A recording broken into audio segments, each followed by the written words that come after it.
எங்களின் தலைவருக்கும் இங்கு கலந்திருக்கின்ற நம்முடைய பாராளுமன்ற உறுப்பினர் சூரியநாதன் என்னுடைய வேட்பாளர்கள் மூவருக்கும் கிழக்கு பிரதேசையின் தவிசாளர்களுக்கும் வடமேற்கு பிரதேசையின் கௌரவ உறுப்பினர்களுக்கும் எமது கிழக்கு பிரதேசையின் கௌரவ உறுப்பினர்களுக்கும் மாற்றுவர் சங்க தலைவர் அண்ணன் சிவமாறன் அவர்களுக்கும் இந்நேர வணக்கம். மிகவும் அன்புக்குரிய பெரியவர்களுக்கும் இந்த உறவுகளுக்கும் இந்நேர வணக்கம்.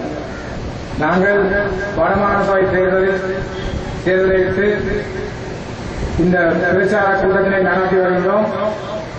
இந்த வடமாகாண சபை தேர்தல் நாங்கள் 2 போர்களை நடத்தி மௌனித்த நிலை 2 போர்களை நடத்தி மௌனித்த நிலை. ஒன்று அகிம்சை ரீதியான போர்களை நடத்தி அதில் தோற்று போய் ஆயுத ரீதியான போரை நடத்தி அதில் மௌனித்த நிலை. ஆனால் மௌனித்து போன நிலை எங்களுடைய பிரபாகரன் தலைவர் இலங்கையில் எந்த ஒரு மூலையில் இன பிரச்சினை தமிழருக்கு ஒரு பிரச்சினை இருக்கு என்று உலகடிக்க காட்டிவிட்டு மௌனித்த நிலை. நாங்கள் அடுத்த 2 போர்களை சந்தித்தோம். ஒன்று பாராளுமன்ற தேர்தல், அதில் வெற்றி பெற்றினோம். உள்ளூராட்சி சபை தேர்தல், அதிலும் வெற்றி பெற்றினோம். மாகாண சபை தேர்தல் 21ஆம் தேதி, அதிலும் கட்டாயம் வெற்றி பெறும். அது நிச்சயம். வெற்றி என்பது வீட்டுக்கு நிச்சயம். ஆனால் இந்த வெற்றி நாங்கள் இங்கு கூட்டம் போட தேவையில்லை, நாங்கள் கலைக்க தேவையில்லை. உங்களை உணர்வுகள் இருக்கு. ஆனால் நாங்கள் உங்களை சந்திக்க வேண்டும். நாங்கள் பொய் சொல்றோம் என்று சொல்கிறார்கள். ஆனால் நாங்கள் நடந்ததை சொல்றோம். எது பொய்? இந்த மொழிவாய்கள் இருந்தது பொய்யா?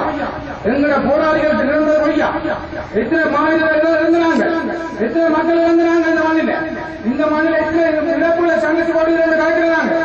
இவ்வளவு நடத்தி போட்டு பொய் என்று சொல்ற ஒரு சின்ன வசனத்தை மூடி மறைக்க பார்க்க அந்த உண்மைத்தன்மையை மக்களுக்கு தெளிவுபடுத்த வடமாகாண சபை தேர்தலில் ஒன்றும் இல்லாத பட்சத்தில் எந்த விதமான எங்களுடைய இழப்புகளுக்கு நாங்கள் இழக்க முடியாத இந்த உரிமைக்காக எல்லா இழப்புகளும் இருந்தாங்க. உரிமைக்காக எதை இழக்கக்கூடாதோ அது எல்லாம் இழந்து எங்களுடைய தமிழ் மக்கள் இதை விட என்னத்தை இழக்க உரிமை கேட்பதற்கு அதை நான் கேட்கிறேன். இதை விட என்னத்தை இழப்ப உலகத்தில் யாருமே செய்யாத, எந்த இனமும் செய்ய முடியாத மிக உயர்தரமான தியாகங்கள் செய்த இந்த தமிழினம் இன்று நாங்கள் தலைகுனிந்து நிற்கின்றோம்.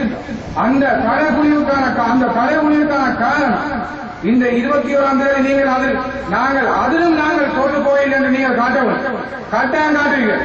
இந்த பரந்தன் பிரதேசம் ஒரு தூய்மையான ஒரு கொள்கை பிடிப்பான பிரதேசம்.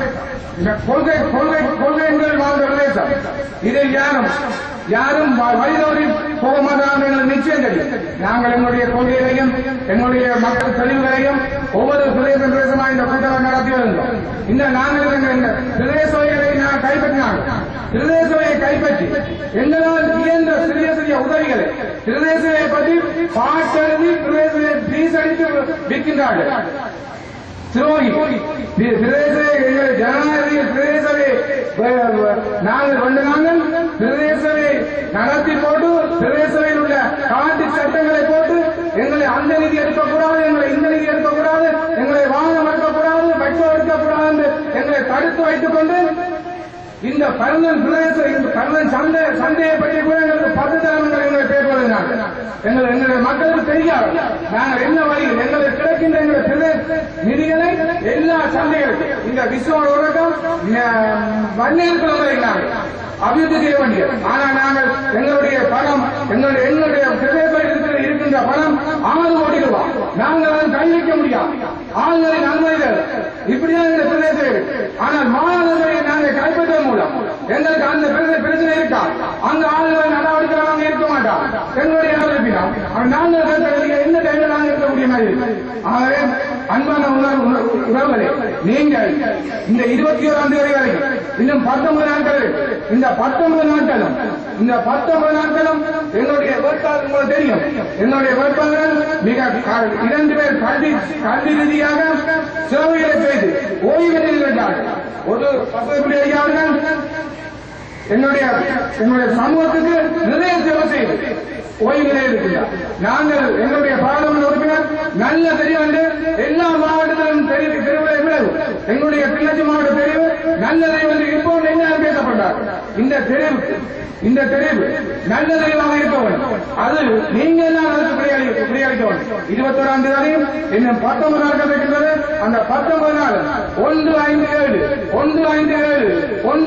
என்று உங்களோட வீட்டு யாரும் பேசினாலும் பரவாயில்ல, மனைவியாரும் பேசினாலும் பரவாயில்ல, கவனமா பேசினாலும் பரவாயில்ல, நீங்கள் அந்த 157 என்று சொல்லிக்கொண்டு இப்ப இந்த 21ஆம் தேதி இருக்கவங்க கேட்டு உங்களுடைய அன்பான வாக்குகளை உங்களை வீட்டுக்கு அழைக்கவங்க கேட்டு நன்றி.